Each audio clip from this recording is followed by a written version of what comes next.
महायुतीचं अखेर ठरलं। देवेंद्र फडणवीस होणार राज्याचे मुख्यमंत्री, तर एकनाथ शिंदे आणि अजित पवार होणार उपमुख्यमंत्री। फडणवीसांच्या भेटीनंतर शिंदेंनी घेतला निर्णय।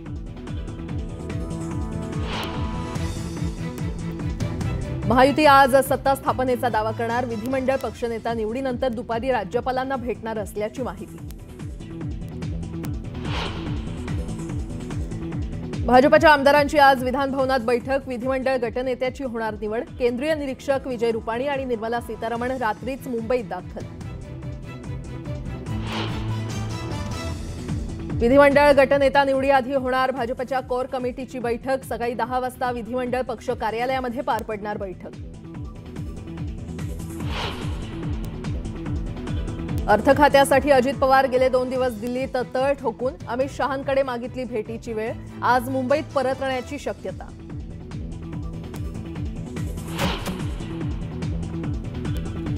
कुठल्याही खात्यासाठी शिवसेना अडून बसलेली नाही, तर ज्याचे जास्त आमदार त्यांचाच मुख्यमंत्री। शिवसेनेला सीएम पदाबाबतचा फॉर्म्युला मान्य। पावसकरांची माहिती।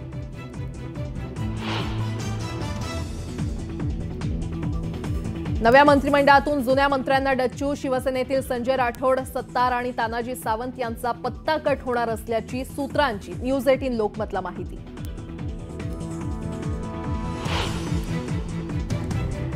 आणि भ्रष्टाचारी आणि गुन्हे दाखल असलेल्या नेत्यांचा पत्ता होणार कट। मंत्रिमंडळात फक्त स्वच्छ नेत्यांना मिळणार स्थान।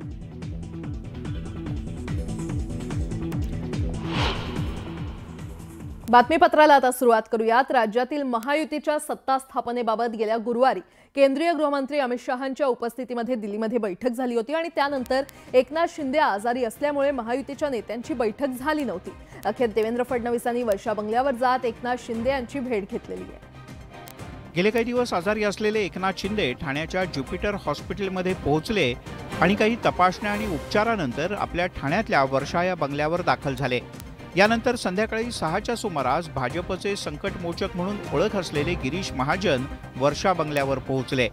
एकनाथ शिंदे आणि गिरीश महाजन यांच्यात चर्चा सुरू असतानाच संध्याकाळी 7:15च्या सुमारास देवेंद्र फडणवीस हे एकनाथ शिंदे यांच्या भेटीसाठी वर्षा निवासस्थानी दाखल झाले। दिल्लीत गुरुवारी झालेल्या बैठकीनंतर फडणवीस आणि शिंदे यांच्यातली ही पहिलीच बैठक। तब्बल 50 मिनिटं झालेल्या या बैठकीनंतर देवेंद्र फडणवीस वर्षावरून निघाले। हे जे आपण आहे हे फक्त दोघांमध्ये चर्चा होती। देवेंद्रजी आणि शिंदे साहेब या दोघांमध्ये चर्चा होती, आम्ही कोण चर्चेला नव्हतो। देवेंद्र फडणवीस आणि एकनाथ शिंदे यांच्यातल्या बैठकीतून सत्ता स्थापनेची कोंडी फुटण्याची शक्यता आहे। राज्यात विधानसभा निवडणुकीचा निकाल 23 नोव्हेंबरला लागला। मात्र 10 दिवस उलटून गेल्यानंतरही महायुतीचा शपथविधी झालेला नाहीये। सरकार स्थापन होण्यास होत असलेल्या या विलंबावरून संजय राऊतांनी महायुतीला घेरले। शिंदेंच्या नाराजीमागे दिल्लीतल्या महाशक्तीचं पाठबळ असल्याचा आरोप संजय राऊत यांनी केलाय। तर संजय राऊतांना महायुतीच्या नेत्यांनी देखील जशास तसं उत्तर दिलंय। सरकार स्थापन करण्यात होत असलेल्या विलंबावरून संजय राऊत यांनी त्यांच्या शैलीत टोले हाणलेत। संजय राऊत यांच्या या बोचऱ्या टीकेला महायुतीच्या नेत्यांनी जशास तसं उत्तर दिलं। दिल्लीच्या सूचनेनुसार हे सर्व डोंबाराचे खेळ महाराष्ट्रात सुरू आहेत। दिल्लीतून डमरू हलताय, त्यानुसार जो तो आपापल्या भागामध्ये उड्या मारतोय। महाराष्ट्रामध्ये डोंबाराचा खेळ सुरू आहे। संजय राऊत स्वतः डोंबाराचा माकड झालाय, त्यामुळे त्याच्याबद्दल बोलणं काही योग्य नाही। एकनाथ शिंदे नाराज असल्यानं सत्ता स्थापनेचा तिढा लांबत असल्याची चर्चा आहे। त्यावर संजय राऊत यांनी दिल्लीतल्या महाशक्तींकडे बोट दाखवत निशाणा साधला। दिल्लीतली एखादी महाशक्ती, ती आता कोणत्या पक्षाची आहे काय तुम्हाला माहिती आहे, ती महाशक्ती, त्याशिवाय एकनाथ शिंदे अशा प्रकारचं धाडस करू शकत नाही। राज्यात विधानसभा निवडणुकांचा निकाल लागून 10 दिवस झाल्यानंतरही सत्ता स्थापन न झाल्यानं विरोधकांना महायुतीवर निशाणा साधण्याची आयती संधी मिळाली आहे, एवढं मात्र खरं। महायुती सरकारचा येत्या 5 तारखेला शपथविधी होणार आहे। नव्यानं स्थापन होणाऱ्या महायुतीच्या या सरकारमध्ये कोणत्या पक्षाला किती मंत्रिपदं मिळणार याची चर्चा आता सुरू झालेली आहे। आणि अशातच एनसीपीनं विधानसभा निवडणुकीतील विजयाच्या स्ट्राईक रेटनुसार मंत्रिपदाचं वाटप व्हावं अशी मागणी केली। त्यावर महायुती आता कसा तोडगा काढणार याचीच उत्सुकता आहे।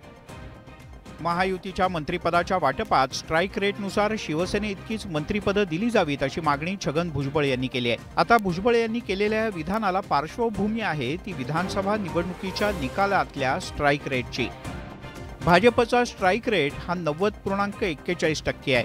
राष्ट्रवादी काँग्रेसचा 75.92% तर शिंदेंच्या शिवसेनेचा स्ट्राईक रेट 67.5% इतका आहे. असं आहे की आमचा पण स्ट्राईक रेट चांगला आहे, तर तुम्ही त्यांच्या एवढीच आम्हाला पण जागा द्या. आता अजित पवार यांच्या राष्ट्रवादीनं मंत्रिपदाच्या वाटपात स्ट्राईक रेटचा मुद्दा पुढे आणल्यानं महायुतीसमोर काहीसा पेच निर्माण होण्याची शक्यता आहे.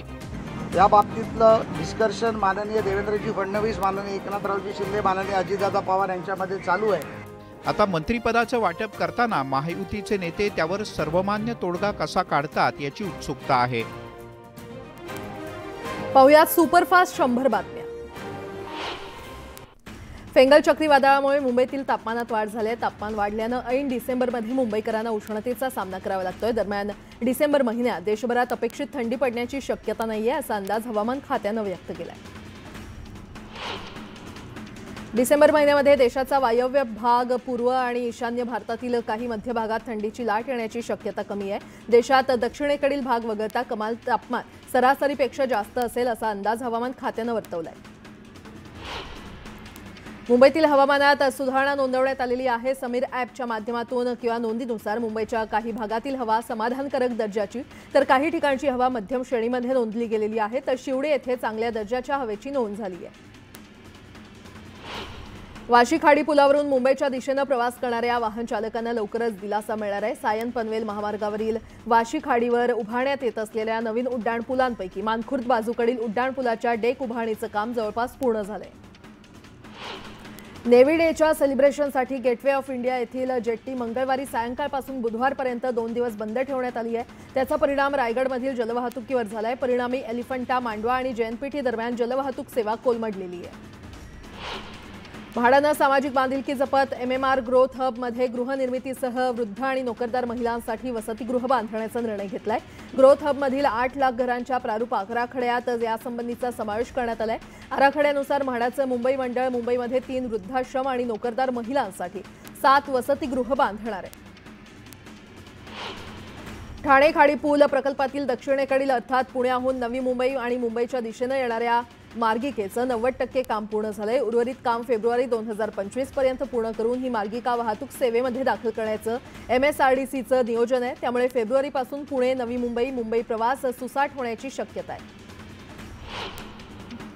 अंबरनाथ आणि बदलापूर रेल्वे स्थानकातील प्रवाशांना दिलासा देण्यासाठी महत्त्वाच्या असलेल्या 3ऱ्या-4थ्या मार्गिकेच्या कामातील महत्त्वाच्या टप्प्याला आता गती मिळाली आहे. लहान मोठ्या पुलांच्या कामांसाठी मुंबई रेल्वे विकास महामंडळानं 34 कोटींची निविदा जाहीर केली आहे.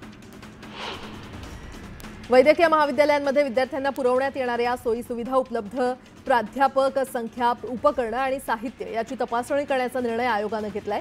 वैद्यकीय मूल्यांकन आणि क्रमवारी मंडळाकडून ही तपासणी प्रक्रिया लवकरच सुरू केली जाणार आहे. येत्या आर्थिक वर्षात मालमत्ता कर वसुलीचं 1000 कोटी रुपयांचं लक्ष्य गाठण्याचं मोठं आव्हान नवी मुंबई महापालिकेपुढे असणार आहे. 6 महिने होऊन गेले तरी मालमत्ता कराची 350 कोटी रुपयांची वसुली या विभागानं केली आहे. डॉक्टर बाबासाहेब आंबेडकर यांच्या महापरिनिर्वाण दिनानिमित्त अनुयायांच्या सोयीसाठी गुरुवारी मध्यरात्री परळ ते कल्याण आणि कुर्ला ते पनवेल स्थानकादरम्यान 12 विशेष लोकल चालवण्यात येणार आहेत. या लोकल सर्व स्थानकांवर थांबणार आहेत. डॉक्टर बाबासाहेब आंबेडकरांच्या महापरिनिर्वाण दिनानिमित्त अनुयायांसाठी 7 डिसेंबरपर्यंत विशेष बस फेऱ्यांचं नियोजन करण्यात आलंय. दादर रेल्वे स्थानकापासून 15 ते 20 मिनिटांच्या वारंवारतेनं बस सेवा उपलब्ध करण्यात येणार आहे. महापरिनिर्वाण दिनानिमित्त मुंबईत स्थानिक सुट्टी जाहीर करण्यात आलेली आहे. यानुसार सरकारी कार्यालय, महानगरपालिका कार्यालय, शाळा महाविद्यालय बंद राहणार आहेत. KEM, शिव, नायर आणि कुपर रुग्णालयांसह उपनगरीय रुग्णालयांमध्ये नव्यानं भरती केलेल्या 600 परिचारिकांबरोबरच आरोग्य केंद्रांमध्ये रुजू झालेल्या 325 सहाय्यक परिचारकांचं वेतन 5 महिन्यांपासून रखडलंय. दरम्यान जानेवारीमध्ये वेतन न मिळाल्यास आंदोलनाचा इशारा देण्यात आलाय. बाटलीबंद पाणी तसंच मिनरल वॉटरला भारतीय अन्न सुरक्षा आणि मानक प्राधिकरणानं सर्वाधिक धोकादायक असलेल्या अन्नपदार्थाच्या श्रेणीमध्ये समावेश करण्याचा निर्णय घेतलाय. या निर्णयामुळे बाटलीबंद पाण्याची विक्री करणाऱ्या कंपन्यांचा FSSAIची मान्यता लाभलेल्या त्रयस्थ कंपन्यांकडून तपासणीला सामोरं जावं लागणार आहे. मागील 5 वर्षात पहिल्यांदाच देशातील ATMच्या संख्येमध्ये घट झाली आहे. सप्टेंबर 2024 अखेर देशात ATMची संख्या 2,55,078 इतकी होती, तर एका वर्षापूर्वी हीच संख्या 2,57,940 इतकी होती. सरकारकडून संसदेमध्ये ही माहिती देण्यात आली आहे.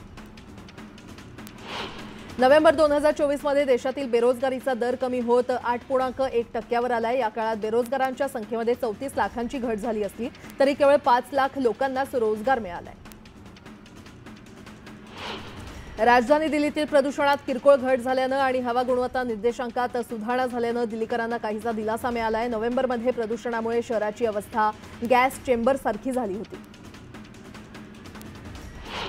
पिंपळगाव बसवंत मार्केटला टोमॅटो कॅरेटची 97,071 क्विंटलची आवक झाली। या ठिकाणी कमीत कमी 50 रुपयांपासून ते सरासरी 571 रुपयांचा दर प्रति कॅरेटला मिळाला। जीएसटी कर रचना सुलभ करण्यासाठी गठीत केलेल्या मंत्री गटानं कोल्ड ड्रिंक, सिगारेट आणि सर्व तंबाखू उत्पादनांवरील कर सध्याच्या 28% वरून 35% वाढवण्याची शिफारस केली आहे आणि त्यामुळे ही उत्पादनं आणखी महाग होऊ शकतात।